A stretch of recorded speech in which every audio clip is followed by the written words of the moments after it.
अयोध्येचे राम मंदिर म्हणजे केवळ दगडांची रचना नाही, तर ते आहे 500 वर्षांच्या संघर्षाची फलश्रुती। या मंदिराच्या शिखरावर फडकणारा भगवा ध्वज धर्मध्वज म्हणून ओळखला जातो, जो कोट्यवधी राम भक्तांची श्रद्धा आणि भारताच्या वैभवशाली परंपरेचे प्रतीक आहे। या तेजस्वी ध्वजावर 3 मुख्य प्रतीके कोरलेली आहेत, ज्यामागे सखोल अर्थ दडलेला आहे।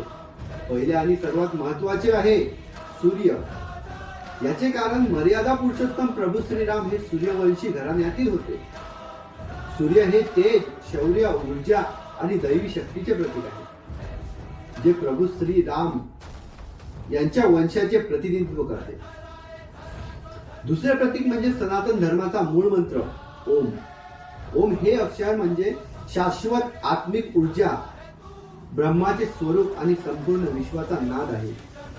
हे चिन्ह मंदिराला आणि राम भक्तांना शुद्धता, पवित्रता आणि गहन आध्यात्मिक अर्थाशी जोडते। हे दर्शवते की राम मंदिर हे केवळ एक स्थान नाही, तर ते आध्यात्मिक जागृतीचे केंद्र आहे। आणि तिसरे म्हणजे एक अत्यंत दुर्मिळ व ऐतिहासिक प्रतीक आहे कोविदार वृक्ष। हा वृक्ष खास आहे कारण प्राचीन ग्रंथामध्ये याचा उल्लेख राम राज्याचे प्रतीक म्हणून केला गेला आहे।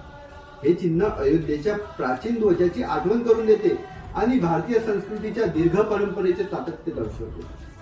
हे प्रतीक म्हणजे राम राज्यातील न्याय, समृद्धी आणि निसर्गाचे संरक्षण याचे वचन आहे। थोडक्यात हा भगवा धर्मध्वज सूर्यवंशाचा गौरव, आध्यात्मिकतेची शुद्धता आणि राम राज्याची महान परंपरा घेऊन अभिमानाने फडकतो आहे। या ध्वजातून फक्त राम नाही, तर संपूर्ण भारतीय संस्कृतीचे दर्शन घडते।